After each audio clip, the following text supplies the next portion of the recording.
My mind was not at ease until after the receipt of the answer from Sir Samuel Ramilly, who acknowledged my letter, adding that he had already taken steps in consequence, had seen the Chancellor, and should not allow the matter to drop.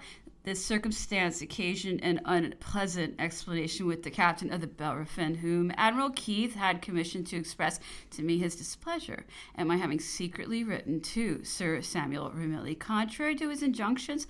I should have laughed at the charge had not my mind been a prey to despondency. I had, however, in some respects succeeded in my object, for the louder the report was spread, the more difficult would it be to remove me to France, as it would have been equivalent to an act of assassination at a moment when the passions in that country were in such a state of excitement.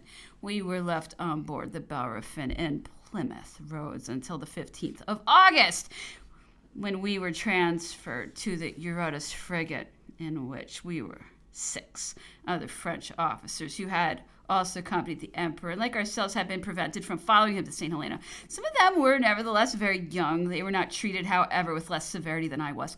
We were then 8 in number on board the Eurotas. This frigate set sail on the 18th of August and put into Gibraltar on the 1st of September. At this place, the same precautions were adopted as in England to prevent our holding any communication whatever with the shore. The frigate again stood out to sea and arrived on the 18th of September at Malta, at which place the same strict injunction was observed until the 23rd, when we were landed at the Lazaretto and sent to Fort Emmanuel as our place of confinement. Some idea may be formed of the severity of our detention by a perusal of the instructions. Number 1 annexed, given to the colonel placed in the fort with a garrison of about 300 men to watch over us. The officers and soldiers of that garrison were even prevented from going into the town, except when they were sent there on service. I was at a loss to account for these rigorous measures of precaution. I amused myself reckoning the number of men on duty, which this garrison furnished every day. The parade took place under my windows, and I saw them filing off. I counted the picket, which consisted of 78 soldiers, thereby inferring that they kept 18 sentinels there. Nevertheless, this rigorous treatment was combined with extreme politeness and the utmost anxiety to meet all their wants. It was sufficient for us to manifest a wish to have it immediately complied with, as long as it did not contravene the severity of the orders connected with our detention. Previously to entering Fort Emmanuel, my effects were subjected to a strict search, which was carried out in a manner repugnant to my feelings. My linen was spread open, one article after another. The pockets of my clothes were turned inside out. A closer examination could not have been made had the search been for the head of a pin. A very strange idea must have been given us to the government of Malta when they could deem such rigid precautions necessary. The English colonel declined to assist at the search I was made to undergo. He withdrew, but the officer who effected it dismissed all forms of courtesy. He was almost the only one who gave us any cause of dissatisfaction, for the others were, generally speaking, kind to us. When they found that we were neither malefactors nor criminals, they even bestowed every mark of attention upon us. We were forced to resign ourselves to our misfortune. The most prejudiced mind, however, could not fail to admit that it arose out of the calumnies and persecutions which unceasingly assailed us.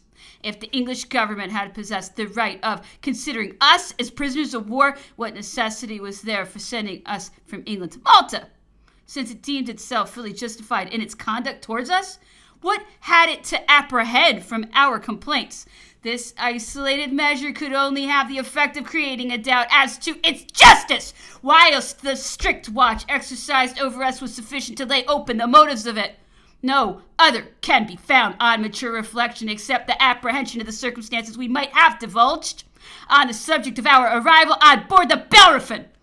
The government wished to compel us to silence until they should have succeeded in representing to Parliament the violence exercised upon the person of the Emperor as an act perfectly in unison with the decree of allied sovereigns.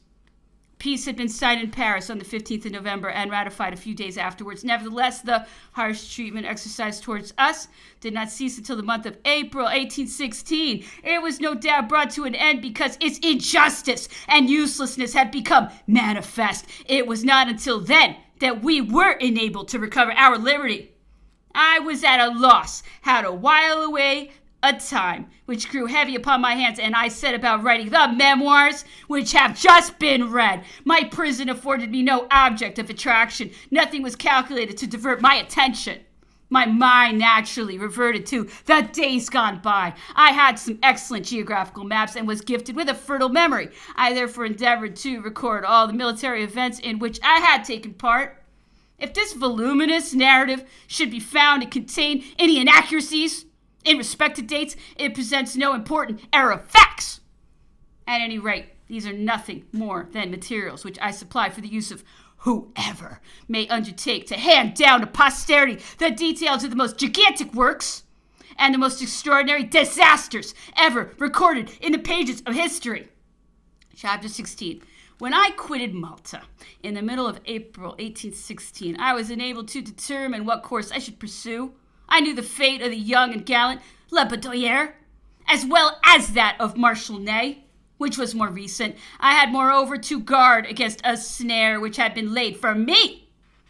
And with this, my wife succeeded in making me acquainted through the medium of a confidential man whom she dispatched to Genoa. Scarcely a fortnight elapsed after I received this important warning, when the drawbridges of the fort in which I was confined were lowered before me.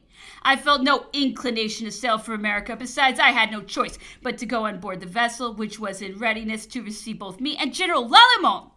I resigned myself to my fate.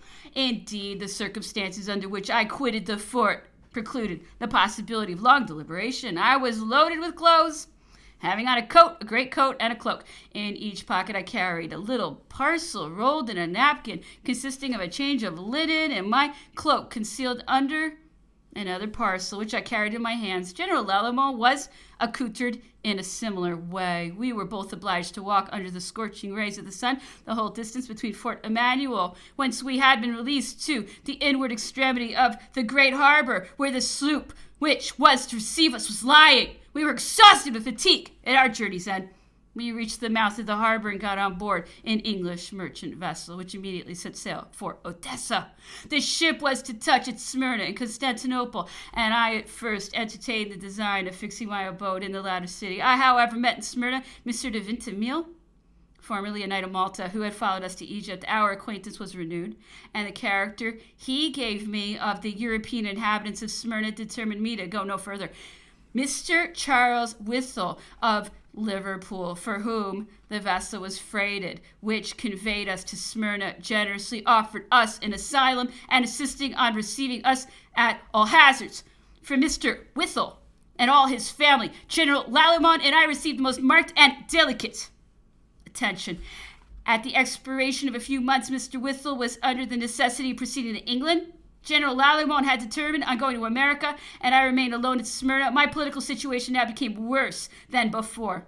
But I was at length received by a French family. Monsieur Etienne Fouton provided for me and kept me for 6 months, concealed in his home.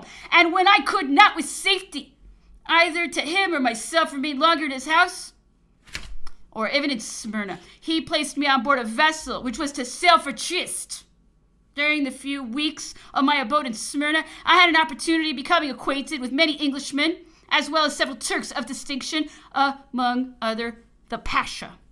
The individuals, one and all, expressed their astonishment that the Emperor Napoleon did not, before the opening of the Russian War in 1812, adopt some measures for securing the concurrence of the Turks, who concluded peace precisely at the moment when it was most to their interest not to separate themselves from France. They added that the Emperor was wrong to abandon the Turks to the mediation of their natural political enemies, and they assured me that as soon as the war between France and Russia became inevitable, the Russians made every endeavor to prevail on the divan to conclude peace. They declared that the emperor had proposed to Russia the dismemberment of Turkey, that Alexander had several times rejected the proposition, and that it was with the view of forcing him to accept it that France declared war against him.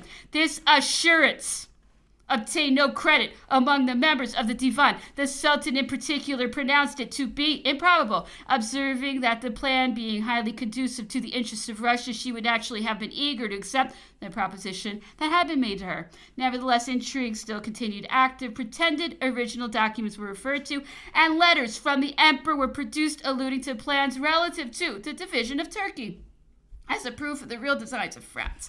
It was observed that if that power did not intend entering into an arrangement with the Russians at the expense of the Turks, she would long before have sent an ambassador to Constantinople to urge the vigorous prosecution of the war.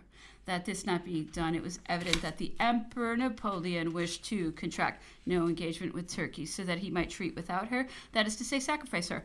These perfidious insinuations gained credit because there was no reasonable excuse to justify the absence of our ambassador, especially when it was recollected that in 1806, before the commencement of the war with Prussia, which it was never anticipated would lead to a difference with Russia, France sent as ambassador to Constantinople General Sebastiani, who had time to establish his credit when it was necessary to bring the Turks to a decisive course, as was the case in 1807. In 1812, then, the Turks yielded to importunities with which they were beset. They did so as much from credulity as from indifference and the fear of being abandoned. They signed a peace from the consequences of which they are now suffering. The Russians affected to make concessions to them, for which, however, they promised themselves ample amends on the first favorable opportunity. On comparing the information I received at Smyrna with the events at the time, I find that the emperor had opened the campaign and that he was already approaching Smolensk when he was made acquainted with the state of affairs at Constantinople. This intelligence was the more unwelcome as it was then the commencement of July, and in spite of the preciseness of his orders, they were so badly executed that he could not prevent Bagration's corps from rallying the Grand Russian Army, which thus remained combined and entire. The Russian army of Moldavia threatened to augment the emperor's difficulties, and it was probably to avoid coming in contact with both forces at once that he formed the determination of advancing immediately to Moscow.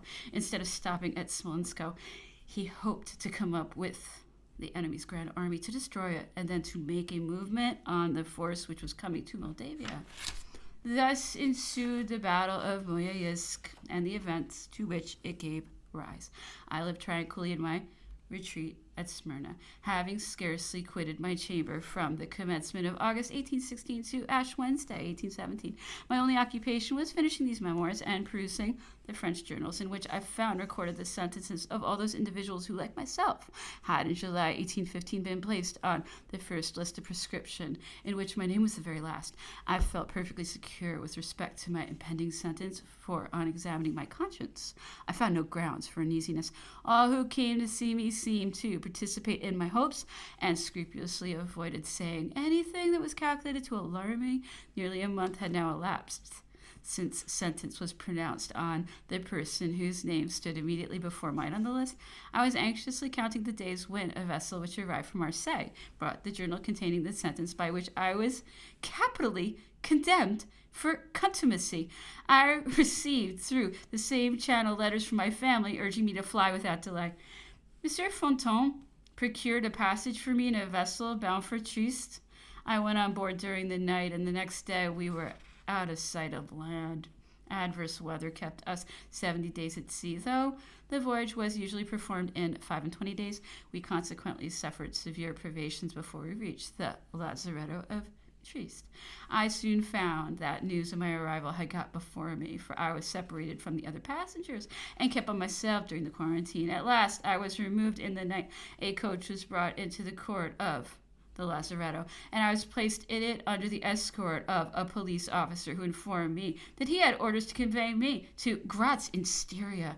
I was yielding to every melancholy anticipation of my future fate, when to my joy and surprise I found myself at liberty and the object of kind attention. I should have been happy but for the sad recollections which preyed upon my heart and aggravated the distress of my pecuniary situation. I was reduced to the necessity of limiting my expenses to 20 kreutzers per day, that is to say about 15 French sous. I anxiously calculated how long my scanty resources would suffice to maintain me.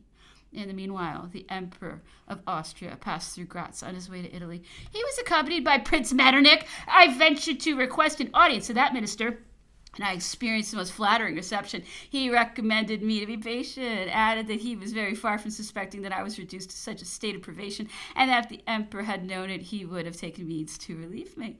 I immediately replied that though my misfortune were doubtless severe, I begged to be spared the humiliation of living upon charity, that though I was forsaken and friendless, yet my courage could not fail me, as long as I had no reason to blush for my own conduct. I added that since Prince Metternich had the goodness to offer me his assistance, I should be happy if he would procure the permission of the French government for my return to Smyrna, where the climate agreed with me, and where the low price of living suited my slender resources. He promised to do so, and he kept his word, for it was through his influence with Monsieur de Richelieu in 1817 that I was enabled to return to the East. I shall therefore be ever grateful for his kindness.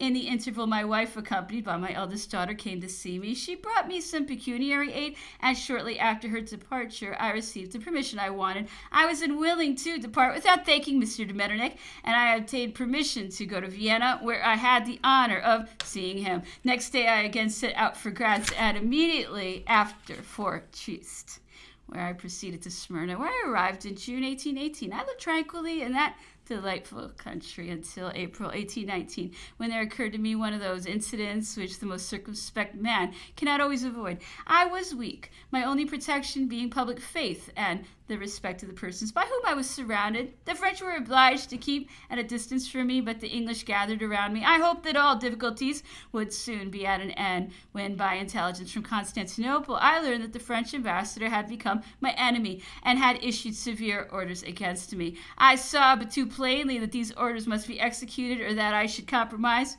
in the utmost degree the English family who had given me refuge. I resolved to depart that very night. An English vessel was on the point of sailing for London. The captain, who was a kind-hearted man and who had witnessed the dangers that threatened me, consented to take me on board without a passport. He even carried his delicacy so far as to decline receiving more than the sum usually paid for a passage from Smyrna to London. His name was Brock, and he died, and I have since learned, at sea. In the course of my voyage, which lasted 55 days, an adventure occurred which seemed likely to fill up the measure of those evils which had so long beset me. The vessel had her yawl sung from the poop. We were off Cadiz at the confluence of the Straits of Gibraltar with the ocean. The weather was very fine, the wind light and favorable. The captain was on deck, and the mate was sleeping in the yawl as in a hammock. All on a sudden, one of the slings to which the yawl was suspended gave way, and the mate was precipitated into the sea before he was well roused from his sleep. Fortunately, he had caught the thwarts of his yawl, which served him as a safety buoy, for he was unable to swim. He called loudly for help, but the vessel sailed on. The captain, with great presence of mind, cast off the other sling by which the yawl was suspended, hoping that when lowered it would float, but he was unfortunately mistaken. Being supported only at one end, the yawl descended vertically and was swamped. It was soon, however, hauled up again and left hanging from the poop as before. The captain, without losing a moment, got out in the longboat, having himself cut away with a hatchet the stays by which it was fastened to the deck. He had all the sails taken in except one abaft and one ahead. He begged that I would take the helm, showing me on the compass the point in which I was to keep the ship's head. This done, he, together with all the crew, jumped into the boat and pushed off in search of the mate, who was by this time completely out of sight and hearing. I was now left on board the vessel with only the cook and the cabin boy, a lad of about 12 years old. The boat was soon out of sight, and we began to feel alarmed. The wind had risen a little and shifted. I had steered so that the sails shivered in the wind, and the vessel was tossed about in a frightful way. We were out of sight of land, and I was growing more and more uneasy, when at length the boat appeared. The captain and the crew had fallen in with some Spanish fishermen who, having witnessed the accident, hastened to the assistance of the unfortunate man, who was thus rescued from the waves. He was brought back more dead than alive, and we continued our course. It was full time, for we were almost immediately overtaken by so violent a storm that from Cape St. Vincent to the coast of France, the deck was constantly under water. It was night when we approached the English coast, and we met in the Channel. Some Frenchmen who were returning to Bologna, I begged that they would put into the post office a letter which I had hastily written to my family, informing them of my unfortunate situation. Through the exertions of my friends, permission was obtained for me to remain a month in London after being released from quarantine. It was not till then that I became acquainted with the terms of the sentence that had been pronounced upon me. I resolved to consult Monsieur Theodore Martin, whom I have before mentioned, and I was deeply touched by the kind manner in which he offered me all the assistance in his power, namely his advice and his purse. He was clearly of opinion that I should risk nothing by returning to France, but the case was too serious for him to venture on advising me to adopt that course. I could read in his looks that he thought it most advisable I should decide for myself, and we therefore dropped the subject. He set out for Paris, bearing a letter for my family, in which was enclosed one for Madame H. With this lady I had been acquainted since I was 15 years of age, and I cherished for her the regard of a brother. She knew tolerably well all my circumstances, and her friendly advice proved very useful to me. When, on his return from Elba, the Emperor restored Fouché to office, he fully expected a repetition of all the improper conduct of which he had formerly reason to complain. He saw the friends of his prosperity wavering, and he ordered me to employ my influence to assist in rallying the spirits of those who were beginning to relax. He was not remiss in his own exertions for the fulfillment of his object. He wished to see Madame H., with whose principles and talents he was well acquainted. He received her at the Élysée, and he expressed a wish that she would maintain a direct and regular correspondence with him. The letters of Madame H., which conveyed so much good advice in the most gay and original form, afforded an agreeable relaxation amidst the Emperor's more arduous business. At the same period, the celebrated Madame de Staël endeavored to open a correspondence with him, but she experienced the same coldness as on former occasions. She was not, however, discouraged, and as her object always was to acquire consequence, she addressed her letters to King Joseph. The Emperor read them, it is true, though he would never permit them to be addressed directly to himself. It unfortunately happened that on the departure of Prince Joseph, some of Madame H.'s letters were left behind. This was sufficient to warrant the adoption of rigid measures against the writer. She appealed to Talleyrand, whom I had often met at her house, but the diplomatists, as well as the Cazes, turned a deaf ear to all her representations. In vain did she observe that being neither a queen, a minister, nor a marshal, there could be no reason for making her the Iphigenia of the Restoration. She was obliged to quit France and to languish in a foreign land. At length affairs took a turn, hostilities were smoothed down, and Madame H. obtained leave to return to the place whence her old admirer had banished her. I unfolded to her the state of my feelings, for in all the difficult passages of my life I had been accustomed to repose this sort of confidence in her. She hastened from Paris to London for the sole purpose of making me acquainted with the state of affairs. She would not take upon her to give me advice, but I could easily guess her sentiments. I had already several times obtained from the English government renewed permission to prolong my stay in England, and it was now necessary to come to a final determination. I decided for myself, being unwilling to compromise any of my friends. I made Madame H. my confidant, begging her to procure me a passport for Hamburg, and enjoining her to keep my secret inviolable as my life was in her hands. She flew to Paris with the rapidity of an arrow, and I received the passport immediately. It had been agreed between us that she should not alarm my family by giving them any intimation of my enterprise. I had gained the esteem and confidence of an English officer, who, on learning my bold project, offered to accompany me to Paris on condition of his obtaining leave to do so. His superior officer not only granted the permission he sought, but also furnished him with letters recommending him and his traveling companions to the protection of the English consuls in case of shipwreck on the French coast, an accident which was by no means improbable. The English officer made every necessary arrangement for our journey, and at the appointed time he came to fetch me from my asylum, the residence of Mr. Wilkin at Tooting, near London. We proceeded straight to Dover, where bad weather forced us to stop, we twice embarked in the Aston packet boat and were twice obliged to be put back. Fate seemed to warn me against my temerity, but the die was cast, and I was resolved to die or return to my country. At length I reached Ostend. Here I remained only half an hour, and then proceeded to Ghent and Brussels. In the latter town I stayed only long enough to purchase a carriage. I carried no luggage with me to avoid the delay of custom house examinations. I set out and proceeded by way of Namur, Dinant, Rochefort, and Bouillon to the frontiers of my native department. I directed the Belgic postilions to drive from Bouillon by the crossroads under the pretense of avoiding Sedan, where the gates were closed. I passed through Mouzon, Stenay, Vouziers, and Reims, and at length reached Paris one evening in the middle of December 1819. I had written letters for the king, his ministers, and my own family, who were in utter ignorance of my proceedings. On arriving at the Arcade of Saint-Denis, I hired a fiacre and called on some of my friends, while the English officer conveyed to my family the letters which I have already mentioned. From that moment I experienced nothing but civil treatment. I was conveyed to prison, merely as a matter of form, but they had the goodness to allow me to fix my own day. A staff officer of the garrison called to convey me to Abbé. There I remained 8 days, and thus closed a series of misfortunes which I had long thought could only end by some fatal catastrophe. The recollection of all that I suffered is so forcibly impressed on my mind that I cannot refrain from laying before the public the documents connected with my trial. They will not perhaps be found uninteresting now that the agitation of the period has subsided. Chapter 17. The persons composing the court-martial were Lieutenant General Count Dumas, President, Lieutenant General Lagrange. The documents for the prosecution were read by the reporter.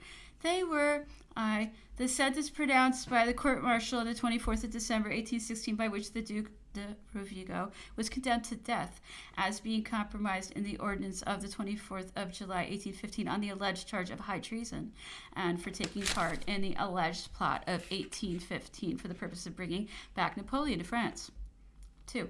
A decree of the 20th of March, 1815, by which the Duc de Rovigo was appointed Inspector General of the Gendarmerie. 3. A letter without either date or address signed the Duc de Rovigo and couched in the following terms: I have appointed Dr. Renou, physician of the state prisons. He was dismissed, and he is the person who was last year the bearer and medium of communications between us and the island of Elba. He is known to the ministry and will execute well anything that is required of him. He has served in Italy and Poland. 4. The minutes of the examination which the Duc de Rovigo underwent in the presence of the captain reporter. This examination contains the following questions and answers. Question: You see this letter in which mention is made of Dr. Renou? Do you recall having written it? Answer: The writer of this letter has imitated my hand exceedingly well. If a promissory note were presented to me written and signed in this way, I should probably pay it. But this letter, referring as it does to such important facts, could not possibly have escaped my recollection, and I am certain that I never either wrote it or signed it. I am aware that during my administration my signature was several times forged, principally for the purpose of being affixed to passports for returning from England to France. Question: Did you maintain any correspondence with the Isle of Elba in 1815? Answer: None whatsoever. In the month of June 1814, a man named Pellars, who I knew was attached to the Emperor Napoleon, came to see me on his return from Elba. He said that he had been directed by Napoleon to inform me that he was well and to recommend me to the cautious and tranquil in my conduct, so as to afford no grounds for malevolence. I requested that Sieur Pellars to wait upon Monsieur Bugnon, then superintendent of the palace, and to communicate to him what he had told me. Question: On what day did you accept the post of Inspector General of the Gendarmerie? Answer: On the 21st of March at the Emperor's levee. He informed me that by a decree dated on the preceding day, he had appointed me first Inspector General of the Gendarmerie. I did not say that I accepted it. I requested Colonel Lagorge to wait upon Marshal Moncey and to beg of him to keep the situation at first Inspector General. The Marshal was sensible of the motives which dictated this request, but he declined keeping the place. Next evening, I myself called upon the Marshal, accompanied by Colonel Lagorge. I renewed my request, but he still refused to retain the situation and urged me to decline the acceptance of it no longer. I owed some deference to the opinion of a man whom I had seen so often and so gloriously lead our armies to battle. Besides the post of Chief Inspector of the Gendarmerie, merely provided for the security of persons and property. I looked upon the acceptance of the post as a matter in which my patriotism was concerned, and yet it was not until the 23rd of March that I entered upon my functions. The documents having been read, the Duc de Rovigo was introduced. His countenance was composed. He wore the insignia of his rank of Lieutenant General and Grand Officer of the Legion of Honor. All the members of the court rose to return his bow. President, you are Mr. Savary, Duc de Rovigo? Answer, I am, sir. President, the law requires that I should ask your name, surnames, birthplace, and residence. Answer, gentlemen, for the last 4 years I have ardently wished for the arrival of this day. During that interval, circumstances which it was out of my power to surmount have kept me banished in foreign lands and prevented me from appearing before the court-martial which first decided on the accusation brought against me. I should have appeared before that court with all the confidence with which I present myself here, convinced that at the tribunal of the brave, justice dismisses all partialities, and honor exercises all her rights. It was not in my power to shorten the period of my exile. This will readily be believed by every Frenchman who knows the anguish of being absent from his country. By me this anguish was so severely felt that scarcely was I free from the thralls which kept me abroad. Then I hurried back to France. I was full of confidence in the justice of my cause, and to have hesitated would have shown a want of confidence in the equity of the government. My wishes are fulfilled in thus finding myself in the presence of my military peers. I resign myself to the decision with the same confidence with which I would again fight by their side. I beg, gentlemen, that you will be kind enough to listen to the counselor who lends the aid of his professional talent in a situation in which a man, whatever may be his conviction of his own innocence, cannot rely upon himself. I have particularly directed him to render an account of my conduct during my exile. President, Duke, I renew my question respecting your name, surnames, etc. Duc de Rovigo. My name is Anne-Jeanne-Marie René Savary, Duc de Rovigo. I am 45 years of age, a lieutenant general in the army, a grand officer of the Legion of Honor, and of the Order of Fidelity of Baden, and a knight of the Iron Crown. The court now proceeded to the examination of the witnesses. Dr. Renaud, I have seen the letter in which I am alluding to. I do not believe it to be written by the Duc de Rovigo. I do not recognize it to be his handwriting. The facts stated in it are totally false, and the Duc de Rovigo could not be the person by whom such assertions were made. It is said that I solicited the post of physician to the state prisons, but I knew very well that the state prisons were suppressed and were not to be restored. It is also affirmed that I was the bearer and medium of communications between the Isle of Elba and France. But I was then in the medical service of the Department of the Prefect of Police, where I had daily to sign my name, a circumstance which would scarcely be compatible with journeys to the Isle of Elba. I have produced evidence to prove these facts, and was in consequence set at liberty after being imprisoned for 3 months in 1816 on account of the letter now in question. Colonel Lagorce and M. Yver, head clerk of gendarmerie, confirmed by their evidence the statements of the Duc de Rovigo respecting the scruples he felt about accepting the situations of Inspector General and the period during which he exercised the functions of that office. 2 inspectors of handwriting declared, in their opinion, the letter bearing the signature of the Duc de Rovigo was in the handwriting of the Duke. The reporter here observed that the charge rested solely on the letter attributed to the Duke and on the decree by which he was appointed Inspector General to Gendarmerie. Notwithstanding the evidence of the inspectors of handwriting, he doubted that the letter was written by the Duke, and besides, he thought it very difficult to derive from that letter any proof of the Duke's guilt. On the second head of the accusation, founded on the circumstance of the Duke having before the 23rd of March accepted a situation of Chief Inspector of Gendarmerie, a report also expressed his doubts and submits his opinion to the wisdom of the court. Mr. Dupin, General, trusting to the evidence of his own conscience and relying confidently on the justice of the king, the moderation of the government, and the equity of his judges, the Duc de Rovigo, Lieutenant General in the French army, has returned to the capital, surrendered himself a prisoner, and solicits not pardon, which it is for the guilty only to crave and to receive, but impartial judgment on the charge brought against him. During a period of misfortune and reaction, while the Duke, being in involuntary exile in a foreign land, was deprived of the right of defending himself, judges, doubtless consciously impartial, but unavoidably warped by unfavorable prejudices, pronounced upon him the sentence of death. But such is the nature of condemnations for contumacy that they must necessarily fall to the ground on the appearance of the accused. Whenever he shows himself, the case immediately stands as it did before, and must be tried again without any prejudice arising from the former decision. He must therefore be grateful to Providence that this trial comes on at a period when the government, being better consolidated, party violence is softened down, and everything concurs to facilitate the justification of the accused. That justification may be complete is my sincere hope.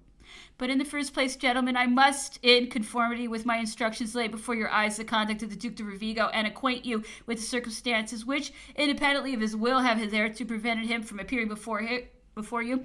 This gentleman is the first time I ever had the honor of addressing a court-martial. But I venture to hope that the commanders of our army will lend an indulgent hearing to an advocate who has devoted himself to the cause of the officers who have been accused or proscribed. The Duke de Rovigo frankly acknowledges that he owes to the Emperor Napoleon the fortune, the honors, and the high rank he enjoyed during his reign.